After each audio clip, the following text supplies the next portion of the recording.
out, which are rather extraordinary, and I thought I'd play a tape of one of the people who I've respected over the years, from Joe Kiernan and Rick Santelli. This just came out, and we'll just play that for a second. Personal income is up 0.8%. That is almost triple the expectations. I'll tell you, the income numbers, really, for the first 4 months of the year, they're stellar. They're really stellar. I mean, I could go back and look at the first 4 months of many different years. Really very strong numbers, and you're right. This administration is criticized for just about everything under the sun. I've never, ever in my lifetime had glimpses into the politics of an administration in the form of transparency like this one. Why don't we be, give credit where credit is due. Income really shooting up. Rick, I also thought everybody was going to get one last order of imports that were going to be tariffed, and they were loading up on things. How the hell did they already fix the trade, or not fix it, but to cut it in half? That's crazy. So there wasn't a lot of front loading of things that they needed before the tariffs hit. Yeah, I'll tell you what, it really does call into question some of the conventional wisdoms. And, it's going to be interesting to see what happens next month when we get this number, or we see some of the other numbers like current accounts, see how they fared. Because I don't know, I've been watching these numbers a long time. I don't think I've ever seen the trade deficit cut in half in 1 month. Not bad. Woo. Right? Not bad. Come on, guys.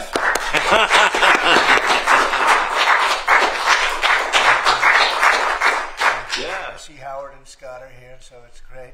You guys want to stand over here? You might as well. You're the ones that help produce those numbers, and it'll only get better. The tariffs are so important, and that's why we were so happy with the decision yesterday where the tariffs continue, because without the tariffs, our nation would be imperiled. We would really be imperiled. I think I can say that with great surety, Scott and Howard. And so we were very happy to get that decision, that big decision yesterday. And today it's about a man named Elon, and he's one of the greatest business leaders and innovators the world has ever produced. He stepped forward to put his very great talents into the service of our nation, and we appreciate it. And I just want to say that Elon has worked tirelessly helping lead the most sweeping and consequential government reform program in generations. And the kinds of things that he's found and his people have found. He's brought a group of very smart people in, and they found things that are pretty unbelievable. I have to say that the numbers that we're talking about are substantial, but they're going to be very much more substantial with time, because many of the things that we're working on right now, we're going to have to remember Elon as we find them, but the numbers could double and triple because many things, we don't want to go out with them until we're sure, but we've found things that are unbelievably stupid and unbelievably bad. With the Department of Government Efficiency, Elon's delivered a colossal change in the old ways of doing business in Washington. Doge has installed geniuses with an engineering mindset and unbelievably talented people in computers. I actually asked Elon one time, what's their primary thing? And they have a lot of primary things, all having to do with being smart. But he said the thing that they're really the best at is working with computers, so that they can't be outsmarted by somebody that's not so honest, that happens to also be good with computers, but not as good as these people. But the mindset in the senior ranks of every federal department, and it's really changed. And with Elon's guidance, they're helping to detect fraud/waste and modernize broken and outdated systems. So as you know, we're talking about various systems and changing systems. And, sadly, it takes a long time to do that. You'll change, let's say, a system at IRS and computerize it properly, where the job can be done in 1/10 the time, but it takes sometimes years to rebuild those systems. But we've started, in many cases we've started. I will say that this has less to do with Elon, but the air traffic control systems, we're bidding out to the best companies in the world, those systems right now. They were what the previous administration was horrible what they did. They spent billions and billions of dollars, and in the end it didn't even come close to working. They tried to hook up wire to copper, and it can't be done. And they just spent billions of dollars and just wasted money, actually made the system much worse. So we're going to get a brand new modern system. Congress is working with us on that, and we're going to get it done as quickly as we can. But it's in the works, and once it's done, it'll be good for 30 years. But we have a system that's 48 years old and would have a modern computer hooked into a very outdated computer, and they don't hook up. I mean, they didn't hook up. So after spending billions of dollars, they turned on the system, and in never any cases, from local to countrywide, they never worked. More than 75,000 bureaucrats have voluntarily left their taxpayer-funded jobs to come out and really do the job. Countless wasteful and unnecessary contracts have been terminated, and you know that we have terminated many, many contracts, and many contracts, Elon, are right now being looked at, yes. And it may be 6 months, it may be almost a year in some cases. We're going through procedures, we're going through courts, and we'll remember you as we announce billions of dollars of extra waste, fraud, and abuse. Just as an example, Doge canceled $101 million for DEI contracts at the Department of Education, $101 million, and that was just a small section of the Department of Education. $59 million for illegal alien hotel rooms in New York City, and the landlord never made the kind of money that he made in the last short period of time. $59 million to a hotel in New York City, $45 million for diversity, equity, and inclusion scholarships in Burma. In Burma, does anyone know about Burma? $42 million for social and behavioral change in Uganda. $40 million to improve the social and economic inclusion of sedentary migrants. I can say it's $2 billion to Stacey Abrams and her environmental movement. There was $100 in the account, and all of a sudden they found $2 billion in the account. And I assume that's being looked at. I don't know. I'm not sure. But I assume that's being looked at. Think of that, $2 billion. And then Lee will tell you there's another one over there for $20 billion being spent on another environmental crisis. $20 billion. Not 20 million, a lot. Not 200,000, which is a lot.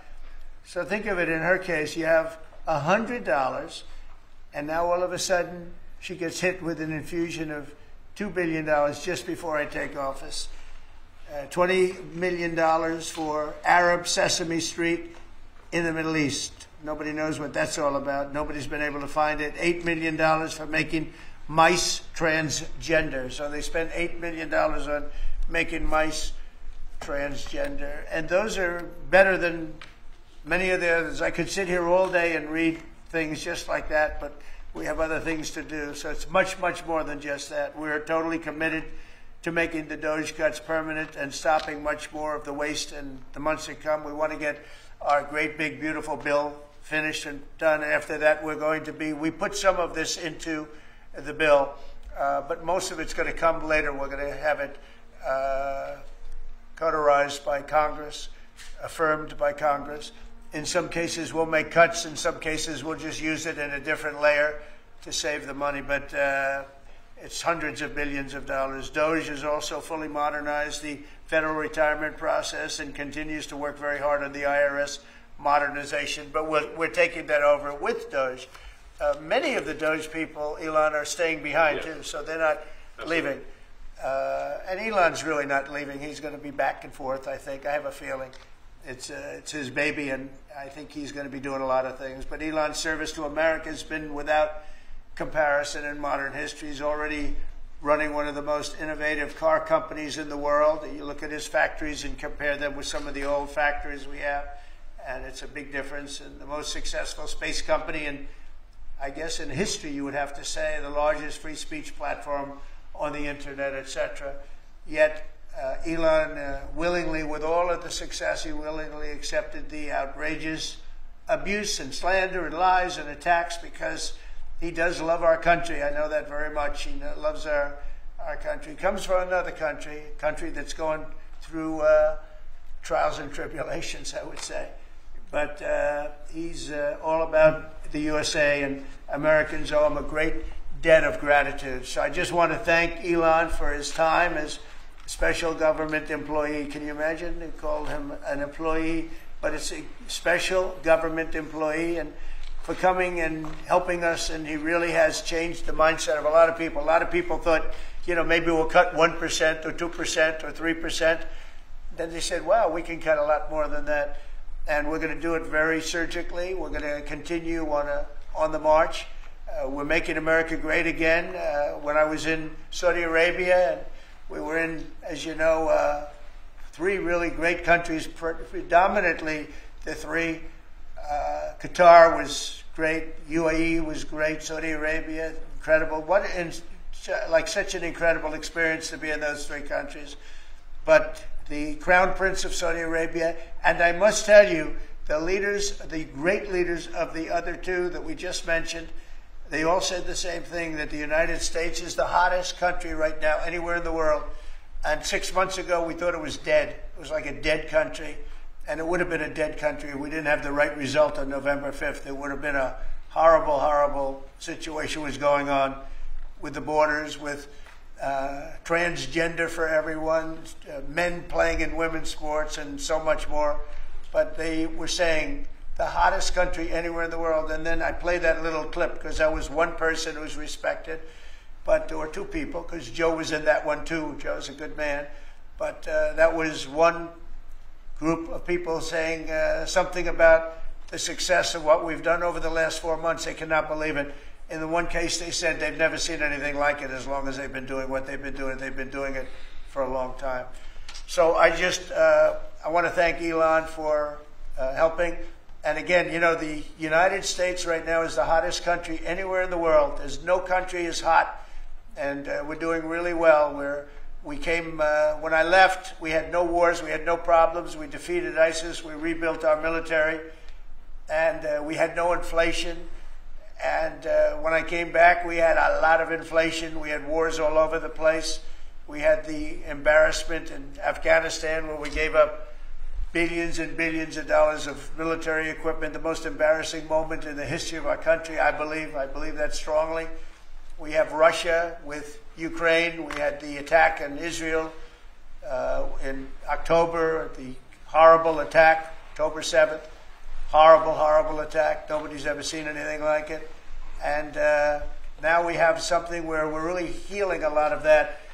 We stopped India and Pakistan from fighting. I believe that could have turned out into a nuclear disaster.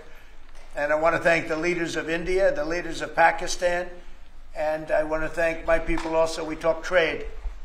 And we said we can't trade with people that are shooting at each other and potentially using nuclear weapons. And they're great leaders in those countries, and they understood, and they agreed. And that all stopped, and we're stopping others from fighting also, because ultimately we can fight better than anybody. We have the greatest military in the world. We have the greatest leaders in the world. We put one of them in charge of the Joint Chiefs of Staff, as you know, General Raisin Kane. And we wiped out ISIS, completely wiped out ISIS in 3 weeks. They said it would take 5 years, and we did it in 3 weeks. And that's the way it is. But we don't want to have to use our military. We want to be peace through strength when we can. And that's the way we're going to have it. So I just want to thank Elon and all of his people. Most of those people are staying. Almost all of them are staying, and they're going to be with us. And you're going to see the results coming long into the future. Even a year and 2 years later, you're going to see a lot of the results, and those hundreds of billions of dollars are going to be adding up, and they're going to continue to add. It'll be interesting, really interesting to see what the final number is going to be. But again, Elon gave an incredible service. Nobody like him, and he had to go through the slings and the arrows, which is a shame because he's an incredible patriot. The good news is that 90% of the country knows that, and they appreciate it, and they really appreciate what he did. And I gave him a little special something we have here. Thank you. A very special that I give to very special people. I have given it to some, but it goes to very special people, and I thought I'd give it to Elon as a presentation from our country. Thank you. Thank you, Elon. Thank you. Take care of yourself. Thank you. You see the lock. The lock on this is amazing. That's right. Large lot. Well, let me say perhaps a few words that this is not the end of Doge, but really the beginning. My time as a special government employee necessarily had to end. It was a limited time thing. It's 134 days, I believe, which ends in a few days. So that it comes with a time limit. But the Doge team will only grow stronger over time. The Doge influence will only grow stronger. I liken it to sort of Buddhism. It's like a way of life. So it is permeating throughout the government. And I'm confident that over time we will see $1 trillion of savings and a reduction in $1 trillion of waste and fraud reduction. The calculations of the Doge team thus far, in terms of an FY25 to FY26 delta, are over 160 billion, and that's climbing. We expect that number will probably go over 200 billion soon. So I think the Doge team is doing an incredible job. They're going to continue doing an incredible job, and I'll continue to be visiting here and be a friend and advisor to the president, and I look forward to times being back in this amazing room. By the way, isn't this incredible? Look at this incredible. It's stunning. I think the way that the Oval Office, how the president has just completely redone the Oval Office. It's beautiful. I love the gold on the ceiling. Thank you. It's pretty nice. Yeah. It's been there a long time. That was plaster. Nobody ever really saw it. They didn't know the eagle was up there. And we highlighted. Essentially it's a landmark, a great landmark, and that's 24-karat gold. And everybody loved it. And now they all see it when they come in. So it's been good. The Oval Office finally has the majesty that it deserves, thanks to the president. So I look forward to continuing to be a friend and advisor to the president, continuing to support the Doge team. And we are relentlessly pursuing $1 trillion in waste and fraud reductions, which will benefit the American taxpayer. That's it, really. Thank you, Mr. President. Thank you. Right. Great job. Thank you. Thank you, President Trump. The president mentioned that you had to deal with all the slings and arrows during your time at Doge. There's this New York some of the people, some of the media organizations in this room were the slingers. Well, so there is a New York Times report today that accuses you of blurring the line between. It's the New York Times. Is that the same publication that got a Pulitzer Prize for false reporting on the Russiagate?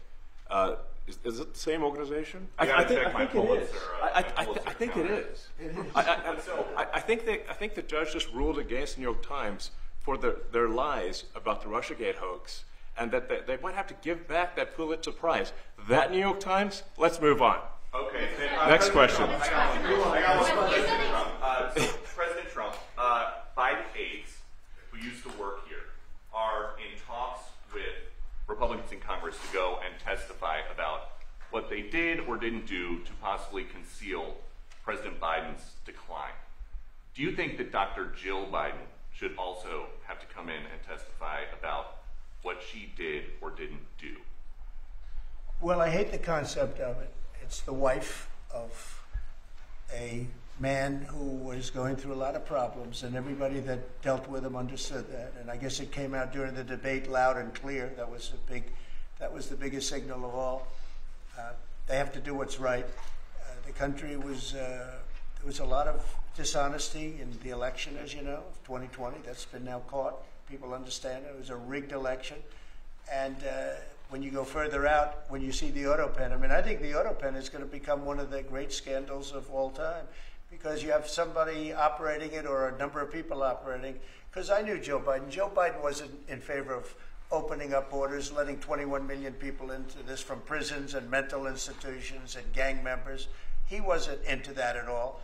And who signed these orders, proclamations, and all of the different things that he signed that set our country so far back, that was so bad for our country? With the auto pen, how would it work? Like, we're in the Oval Office right now. If there was a group of rogue staffers that worked for you who wanted to advance a bill or an executive order without your knowledge, how could they do it? How do they do it? Well, it's very hard because I'd read your newspapers or your media the next day and I'd say, well, I didn't approve that, and I would find it. I mean, they wouldn't get away with it for long because I'd say, I never signed that. Who the hell signed that? Auto pens, to me, are used to sign letters to people because we get, I think they said 20,000 letters a week, and you like to be able, when somebody takes the time to write a letter, it's nice to sort of write back. And auto pens are meant for that. Auto pens are not meant to sign major proclamations or tax cuts or borders, anything having to do with the border, which is so important. And if it happened on my watch, I would be able to see it because the next day or sooner I'd be reading about something that I knew nothing about, and who the hell signed this?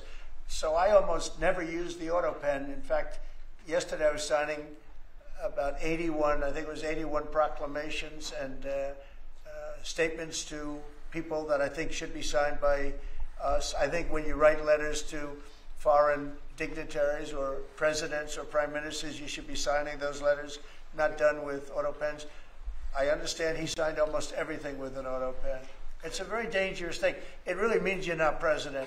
Whoever operated the auto pen, and we think we know who that is, and it was actually more than one person, but that's not what the presidency is all about. I hardly used to hear that. Are you going to reinstate the tariffs on China? You said that they violated the agreement with the U.S. Well, they did. They violated a big part of the agreement we made. You know, if you read that whole statement, I was very nice to them. I helped them because they were in trouble with the stoppage of a massive amount of business. But I'm sure that I'll speak to President Xi and hopefully we'll work that out. But yeah, it's a violation of the agreement. Yeah, please. Mr. President, can you give us an update to the latest ceasefire agreement that Israel has agreed to, but Hamas is still considering? Well, they're very close to an agreement on Gaza, and we'll let you know about it during the day or maybe tomorrow, and we have a chance of that. And I think we have a chance of making a deal with Iran also. They don't want to be blown up. They would rather make a deal, and I think that could happen in the not-too-distant future. That would be a great thing if we could have a deal without bombs being dropped all over the Middle East. That would be a very good thing. They can't have a nuclear weapon. We want them to be safe. We want them to have a very, very successful nation. Let it be a great nation, but we can't have that. They cannot have a nuclear weapon. It's very simple. And I think we're fairly close to a deal with Iran. Mr. Musk, a question for Elon. Yeah, please. You said just now that you look forward to being a friend and advisor to the president. So do you expect to continue advising the president and Doge informally, or are you going to sort of shift your focus entirely to your companies? Well, I expect to continue to provide advice whenever the president would like advice. I hope so. I mean, I expect to remain a friend and an advisor, and certainly if there's anything the president wants me to do, I'm at the president's service. Mr. Musk, on Doge, you said that there was $1 trillion promise for cuts from Doge. Yes, I think we do expect over time to achieve the $1 trillion. But what have you found in your time here was the biggest roadblock to getting those cuts? Was it the cabinet, or was it Congress, or something else? What was the biggest roadblock from your work? It's mostly just a lot of hard work. It's really not any one person or Congress. It's going through really millions of line items and saying just each one of them makes sense or does not make sense. Obviously, at times when you cut expenses, those who are receiving the money, whether they're receiving that money legitimately or not, they do complain. And you're not going to hear someone confessing that they received money inappropriately. Never. They're going to always say that they received money appropriately for an important cause. Naturally, that's what you'd expect. So we just have to. It's just a lot of work going through the vast expenses of the federal government and just really asking questions. What's this money for? Are you sure it's actually being used well? Many times we can't even find anyone who defends it. So for a lot of the expenses, there is actually no defender at all. And then we have to just work through the process of stopping the spending, where there's often literally no defender. Nobody even knows why the money's being spent. It's truly absurd. I mean, we find situations where there are millions of software licenses with 0 people using them. 0. Exactly. This is the quizzical expression. You're like, surely, if there's millions of software licenses, someone should be using them. No, and then we've got to go through the process of saying, okay, look, if no one's using the software, we need to terminate this software license agreement. That's everywhere in the government, by the way. Mr. Musk, what do you think would be easier, colonizing Mars or making the government efficient?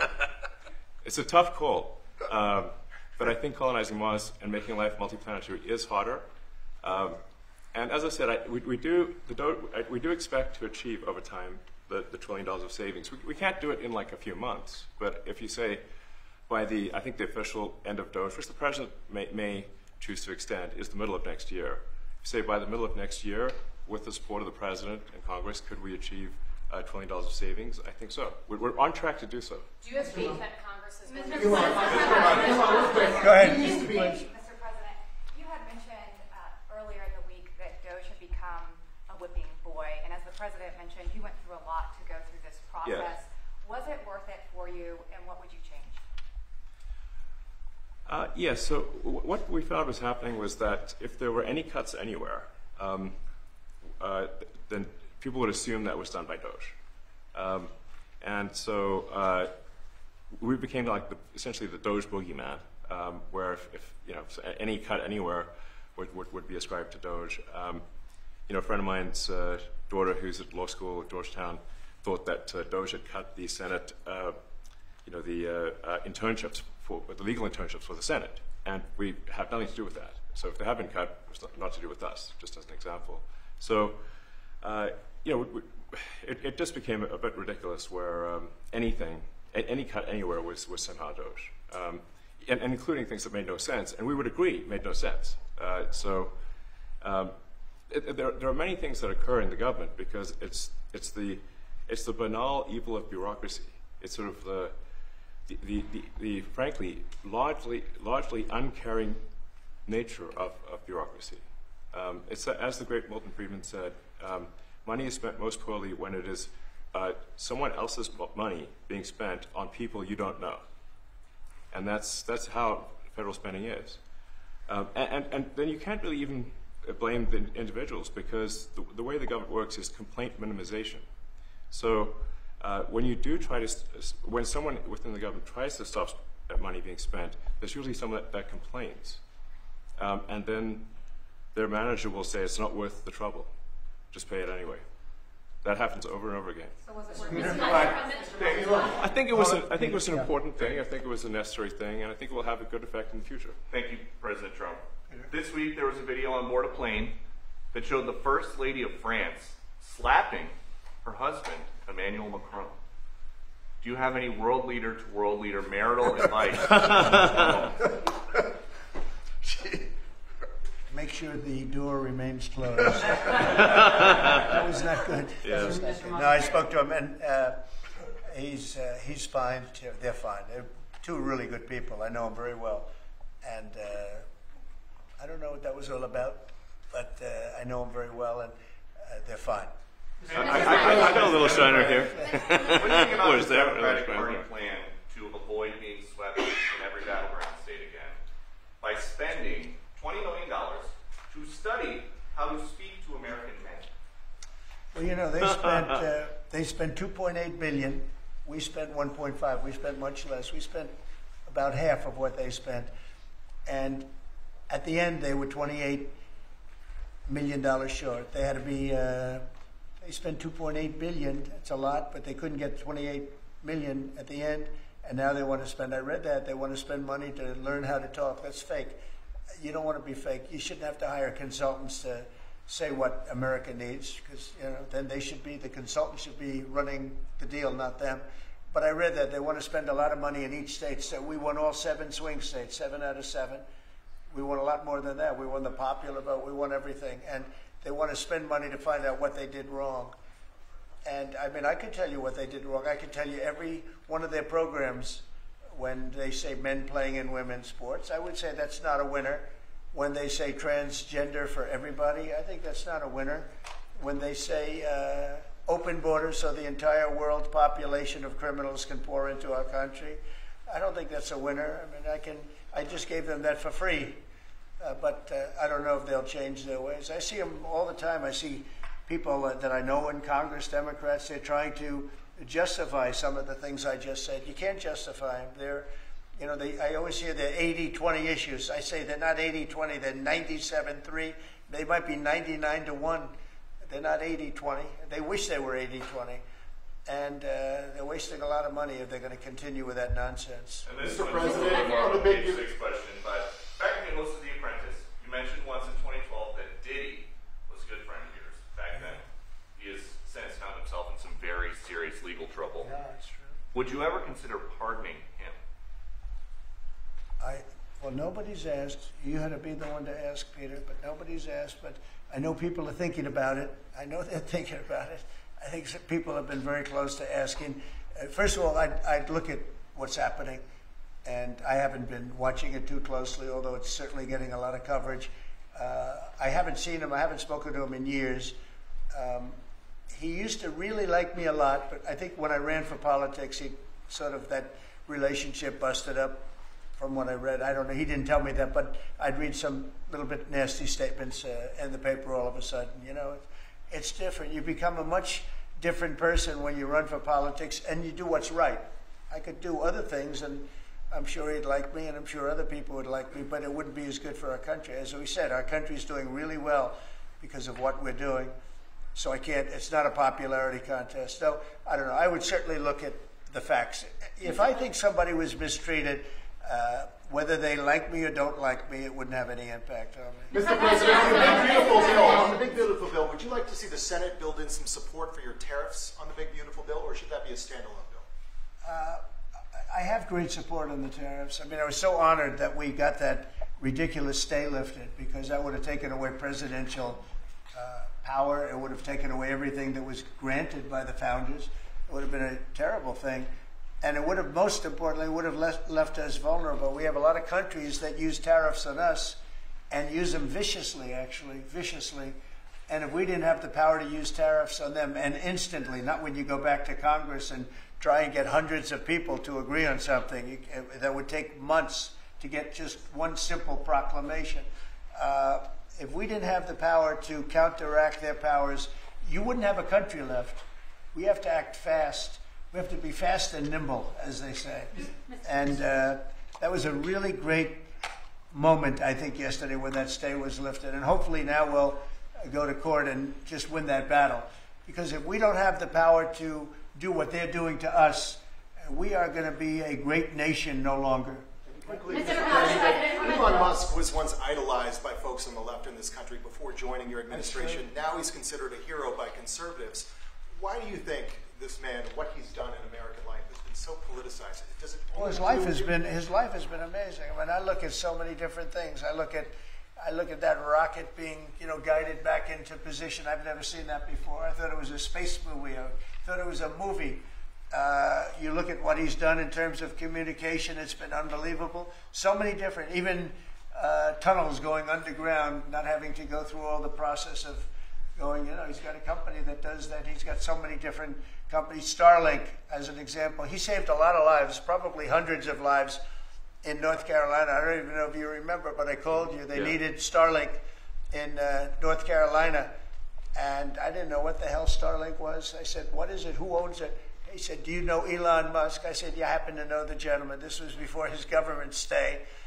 And they said, we really need it, because North Carolina became an island. There was, people had no communication. They had no access to anything, and they were dying. And I called up Elon, and you can't get it because it's so successful. It's very hard to get. And he had so much of it brought over there, and they told me it was unbelievable. It saved a lot of lives. So, he's just done a lot of things. I don't think he gets credit for what he's done. But he's a very good person, too. You know what? If he wasn't a good person, but he did the same things, I'd probably maybe speak differently. He happens to be a really good person who loves the country. Mr. Musk, beautiful bill. You had indicated this week that there were some things you didn't like about what had passed in the House. What changes do you want to see the Senate make? And you had also indicated there were things you didn't like about the bill. What would you be suggesting he push senators to change in their version? Well, I'll tell you, I'll go first. It's an unbelievable bill. It cuts your deficits. It cuts, it's a huge cutting. But there's things I'd like to see maybe cut a little bit more. I'd like to see a bigger cut in taxes. It's going to be the largest tax decrease or cut in the history of our country. I'd like to see it get down to an even lower number. I was shooting for a slightly lower number. I would have liked to have done that. But with all of that being said, when you look at the tax cut and the fact that the original tax cut, which made us so successful, we had the most successful 4 years in the history of our country, the economy, and this is going to be even better. And you see that by the reports that came out just yesterday or tonight. I guess they were released this morning at 8 o'clock. You see the kind of numbers where somebody that's a pro is like, whoa, I haven't seen numbers like this since I've been doing this. You know, these are human emotions of professionals that have never seen numbers like, and we've just started. The bill is a great bill. It's going to be jiggered around a little bit. It's going to be negotiated with the Senate, with the House. But the end result is it extends the Trump tax cuts. If it doesn't get approved, you'll have a 68% tax increase. You're going to go up 68%. That's a number that nobody's ever heard of before. You'll have a massive tax increase. If it does get approved, you'll have a large tax cut, the largest we've ever had. When you add the past tax cuts that we got you, the Trump tax, they call them the Trump tax cuts. It's an amazing bill. It does amazing things. With all of that, it's going to be adjusted a little bit over the next coming weeks, and I think it's going to be passed. The Republicans want to pass it. With all of the great things it does, including an extension of debt, it's the extension. We have to extend the debt. If we don't extend debt, we're in default. Now, the Democrats might like our country to be in default, but in 250 years, we've never been in default. That was handed to them by a very well-meaning man that gave it to them because he thought it was the right thing to do. It could have been their problem before the election, but this man thought it was the right thing to do, and he was well-meaning. I don't hold anything against him for that, but that was put on our plate when it should have been on the Democrats. September 28th, a famous date. It should have been taken care of by the Democrats, but this person, a man of power, gave it to us so that in June that comes due. Well, we have to take care of that because if we don't take care of it, we have a country in default, and we don't ever want to have a country in default. You know, I'll tell you, a certain senator, Elizabeth Warren, said that she would never, ever allow a default on our debt. She would never let it happen, and she would like to get rid of the debt ceiling, what's called the debt ceiling. I call it the debt extension because we really need an extension. That she'd like to see that gotten rid of, and there are many people that agree. Many Democrats agree with that, but we gave that through, and you know, I don't want to say an error. He did it well-meaning. They gave that to us. It was a Democrat problem just before the election. Would have had a huge impact on the election. And to our benefit, we won anyway, but to our benefit, but felt that really for the good of the country, we should extend that. But Elizabeth Warren and various other people would like to see that, her whole career she wanted to see it terminated, gotten rid of, not being voted on every 5 years or 10 years. And the reason was because it's so catastrophic for our country. And I always agreed with her. That was one thing I agreed with her on. Now, I haven't spoken to her, but I would say that if you asked her that question now, she'd say, no, it's their problem. But it's a very unfortunate situation. It's a very unfair situation. And she happened to be right on that. It should be gotten rid of, or it should simply be extended. But that's one of the things that gets taken care of in this bill. That automatically gets extended for a 4-year period, and it should be. But I agree with Elizabeth Warren on that. I think you should get rid of it. It's too catastrophic. Mr. Musk, yeah, please, go ahead. Do you want to see, Mr. Musk, with the bill? And to international students, I guess you're welcome to study in the United States. And one question for Mr. Musk. To students? Well, we want to have great students here. We just don't want students that are causing trouble. We want to have students. I want to have foreign students. I think Harvard, you know, it's close to 31%. That's a lot. Our country's given $5 billion plus to Harvard over a short period of time. Nobody knew that. We found that out. I wouldn't say that was a Doge thing, but we found that out over a period of time. That was sort of a Trump thing. we ended up in litigation for other reasons because they're very anti-Semitic. And in finding out and in going through the books, we found out that the country gave them $5 billion plus, much more than that actually. And we're having it out with them, and let's see what happens. I think we have a very good, well, it's a very sad case. It's a case we win. We can't lose that case because we have the right to make grants. We're not going to make any grants like that. But I don't think Harvard's been acting very nicely. I think Columbia wants to get to the bottom of the problem. They've acted very well. And there are other institutions, too, that are acting, but Harvard's trying to be a big shot. And all that happens is every 3 days we find another $100 million that was given. 2 days ago we found $200 million more. The money's given to them like gravy. I'd like to see the money go to trade schools, where people learn how to fix motors and engines, where people learn how to build rocket ships. Because, you know, somebody has to build those rocket ships. Yeah. And I'd like to see trade schools set up, because you could take $5 billion plus hundreds of billions more, which is what's spent. Absolutely. And you could have the greatest trade school system anywhere in the world. And that's what we need, to build his rockets and robots and things that he's doing, and to build lots of other things. And, you know, I went to school with people. In some cases, they weren't good students, but they could fix the engine of a car better than anybody I've ever seen. They could take it apart blindfolded. They had an ability at that. And they did very well. They made a lot of money. You know, it's a very skilled job. It's great. But I'd like to see a lot of money going into trade schools. I've always felt that. And we probably found our pot of gold, and that's what's been wasted at places like Harvard. And the money's been wasted. Yeah, please. Yeah. Well, I wanted to ask quickly, Mr. Musk, is your eye okay? What happened to your eye? I noticed there was a bruise there. Well, it wasn't. I wasn't anywhere near France, so.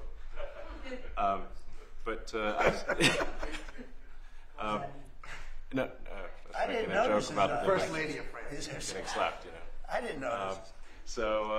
Yeah, no, I was just horsing around with Lil X, and I said, "Go ahead, punch me in the face," and he did. Turns out, even a 5-year-old punching you in the face actually does. That was X that did that? Yeah. X could do it. If you knew X, I was with his mom right now. But I didn't really feel much at the time, and then I guess it bruises up.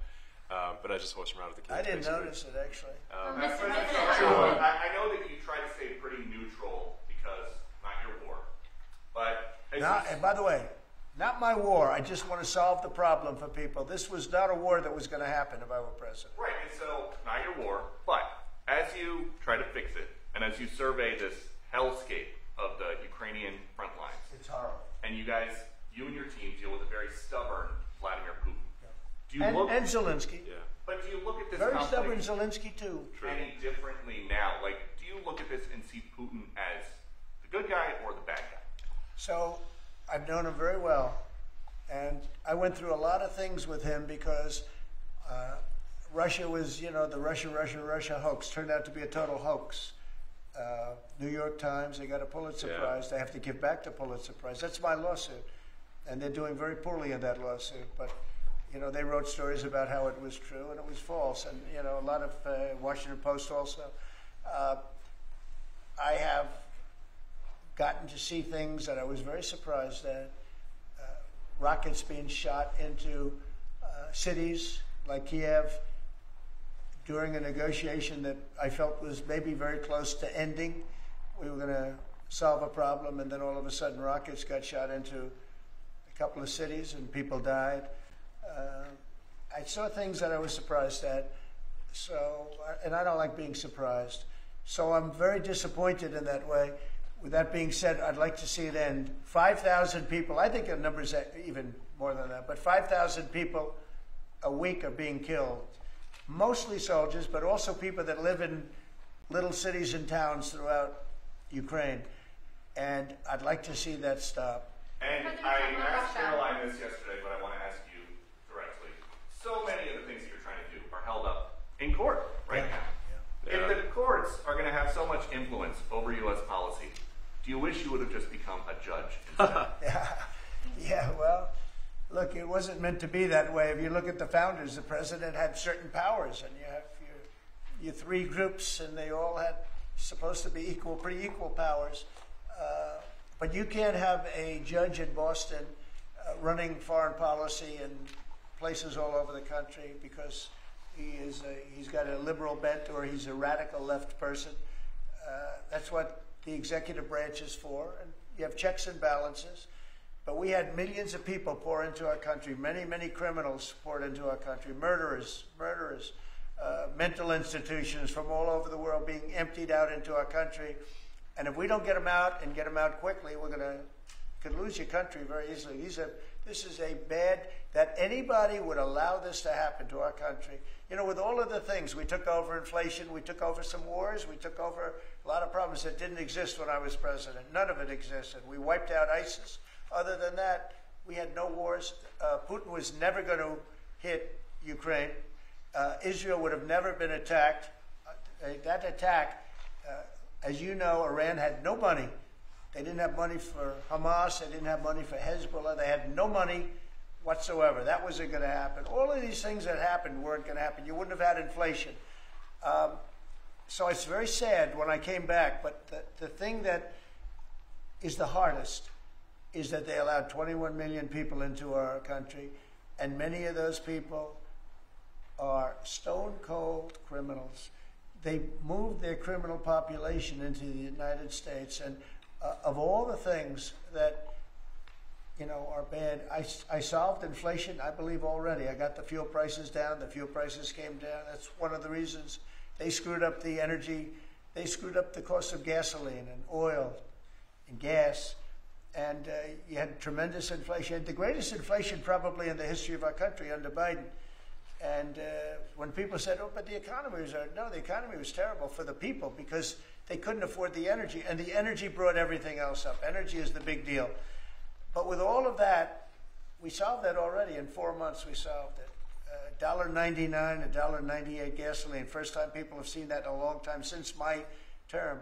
But the hardest thing to solve is millions of people pouring into our country, many of whom are criminals. Because remember, these countries are smart. Their leaders are very street smart. They're sending the people that they don't want. They don't want the people that are there, that are law-abiding, that are productive, that are working hard. They want people that are in jails. We have them. They allow them to come in. And I always look to the other side, like, why would somebody do something? You know, in business, I try and study, why would they want to do this? Why would they want to sell it? Why would they want to buy it? One thing I can't figure out is, what would an administration, what were they thinking when they allowed millions of people from prisons all over the world, not just from South America, Venezuela, all over the world, from the Congo in Africa, hundreds of people, thousands of people from the Congo, rough prisoners, from Asia, from Europe, rough parts of Europe. Why would they allow them to come into our country? Why would they do that? It's the one thing I can't figure out. And I don't believe it was Joe Biden. I really don't. I mean, look, he's been a sort of a moderate person over his lifetime, not a smart person, but somewhat vicious person, I will say. If you feel sorry for him, don't feel so sorry because he's vicious. What he did with his political opponent and all of the people that he hurt a lot of people, Biden. And so I really don't feel sorry for him. But he wasn't a person that would allow murderers to come into our country. He wasn't a person that was in favor of transgender for anybody that wanted it, take kids out of families, et cetera, et cetera. So I just don't understand why a thing like this, how a thing like this could have been allowed to happen. Very sad. It's very sad for our country. If I could add something to that, which is, I think the fundamental moral flaw of the left is empathy for the criminals and not empathy for the victims. Empathy for the criminals, but not empathy for the victims. And there's been way too much of that. That needs to stop. To the president's point, there's been immense judicial overreach that is unconstitutional. That was never intended. And it's undermining the people's faith in the legal system. It needs to stop. It's gone too far.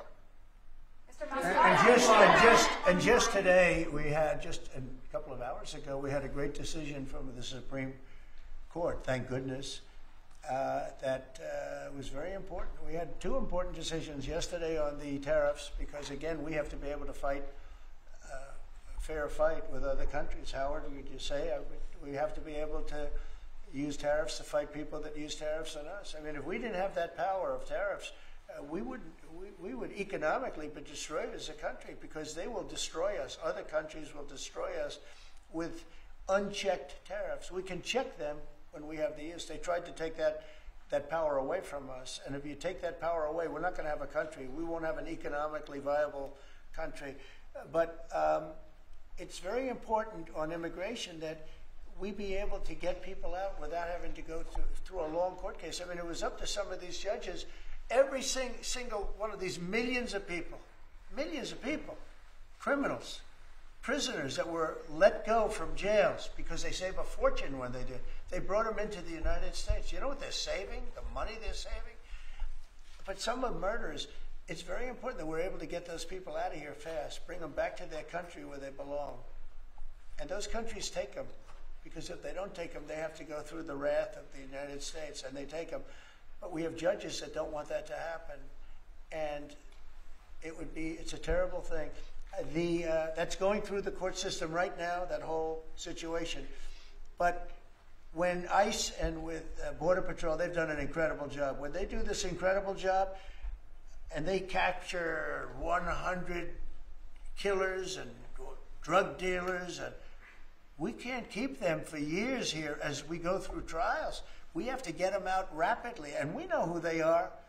We know who they are, and we're very careful about who they are, but we have to get them out rapidly, or again, we're not going to have a country. Okay? Maybe one or two more. Go ahead, please. That tariff may also affect companies like Tesla, which has cars manufactured abroad, and this is also to use Musk. Well, he's going to end up building his whole car here. I mean, I thought he built his whole car. Pretty much he does. He's got incredible factories in, like I looked at one in Texas. It's unbelievable. No way. All of the manufacturers will build their parts here too. I mean, it used to bother me. They make a part in Canada, a part in Mexico, a part in Europe, and sent all over the place, and nobody knew what the hell was happening. I think it's ridiculous. You build a car, make it in America, and I gave them a little leeway on that. You know, I gave them some leeway. But over the next year, they've got to have the whole thing built in America. That's what we want. We want America to buy American-built cars. Thank you very much, everybody. Thanks, guys. Thank you, guys. Thanks, guys. Thank you, guys. Right out this way. Thanks, guys. Good meeting. It was a good meeting.